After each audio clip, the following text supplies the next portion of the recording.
നമുക്ക് തൗഫീഖ് നൽകുമാറാവട്ടെ.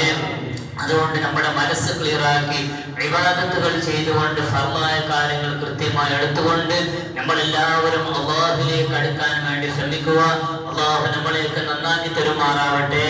എന്റെ പ്രിയപ്പെട്ട മുഅ്മിനീങ്ങളെ, നിങ്ങൾക്ക് എല്ലാ ദിവസവും ഊർജ്ജമൊക്കെ കേൾക്കുന്നവരാണ്, അതുകൊണ്ട് നീട്ടി സംസാരിക്കുന്നില്ല. മഹാനായ താരിഖ് അലിക്കുഞ്ഞി ഉസ്താദ് അവർ നടത്തിക്കൊണ്ടിരുന്ന സ്ഥാപനമാണ് ലത്തീഫിയ. ഉസ്താദായിരുന്നു ആ സ്ഥാപനത്തിന്റെ മുന്നിൽ വെക്കാനുള്ള ഒരു വലിയ വ്യക്തിത്വം. ഉസ്താദ് നമ്മൾക്ക് വിട പറഞ്ഞു പോയി. അല്ലാഹു അവിടുത്തെ ദറജ ഉയർത്തുമാറാവട്ടെ. ഉസ്താദിന്റെ മദദ് അല്ലാഹു നമ്മുടെ ജീവിതത്തിൽ നൽകുമാറാവട്ടെ. എന്റെ പ്രിയപ്പെട്ട മുഅ്മിനീങ്ങളെ, മാസത്തിൽ 5 ലക്ഷം രൂപ വരെ ചെലവുള്ള സ്ഥാപനമാണ്. നമ്മുടെ വീട്ടിലെ ചെലവ് നമുക്കറിയാമല്ലോ, 4-5 കുട്ടികളെ ഉണ്ടാവും. അപ്പൊ അതിന്റെ ചെലവ് നമുക്കൊക്കെ അറിയാം. അവിടെ 150ഓളം കുട്ടികൾ പഠിക്കുന്നുണ്ട്. അവർക്ക് എല്ലാ സമയവും ഭക്ഷണം കൊടുക്കണം, അവർക്ക് പഠനത്തിന് വേണ്ടിയുള്ള സൗകര്യങ്ങളൊക്കെ ചെയ്യണം.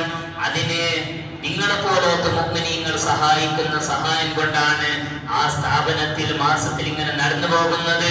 അതുകൊണ്ട് പ്രിയപ്പെട്ട മുഅ്മിനീങ്ങളെ, ആ സ്ഥാപനത്തെ നിങ്ങൾ സഹായിക്കണം, നല്ല നിയ്യത്തോടുകൂടി സഹായിക്കണം. എല്ലാ ദിവസവും നിങ്ങൾ സഹായിക്കുന്നവരാണ്. എത്രയാണ് ഇങ്ങനെ സംഭാവന കൊടുക്കുന്നത്? ഇന്നിന് എത്രയോ നിങ്ങൾ സംഭാവന കൊടുത്തിട്ടുണ്ടാവും. എന്നാലും ആ നിയ്യത്തോടുകൂടി സംഭാവന നൽകിയാല് അല്ലാഹു തആല സ്വീകരിക്കൂല. മറിച്ച് നല്ല നിയ്യത്തോടുകൂടി അല്ലാഹു നിങ്ങൾക്ക് തന്നതിൽ നിന്ന് നിങ്ങളെ കൊണ്ട് കഴിയുന്ന നിലക്ക് നിങ്ങൾ മുഅ്മിനീങ്ങളായി നിങ്ങൾ സഹായിക്കണം.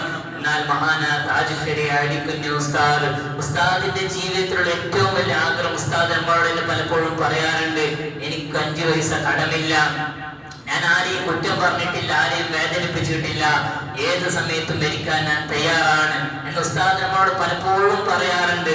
എന്നിട്ട് ഉസ്താദ് അവർ പറഞ്ഞു, എനിക്ക്